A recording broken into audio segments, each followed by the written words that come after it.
снег тает, каждые 30-40 сантиметров в сутки прибывает вода.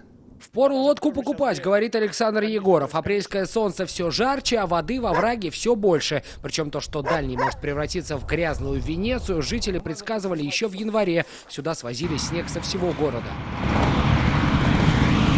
Тогда новостью эта свалка для экологов не стала. Оказалось, здесь санкционированное место для временного складирования снега. Обещали вывести, как только разгрузятся снегоплавильные камеры.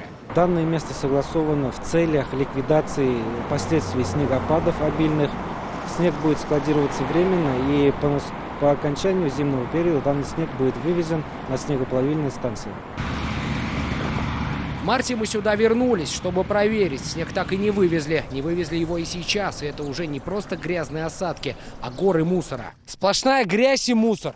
В общем, ситуацию здесь вы видите сами. Без сапог сюда просто не пробраться. Причем снег, судя по всему, здесь будет таять еще очень долго.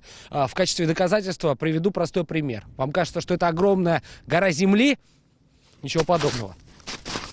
Под грязью скрывается снег. Причем спрессованный, его здесь очень много. Вода поднимается, она поднимется до какого уровня, нам неизвестно. И мы будем страдать от всего. Во-первых, грязь.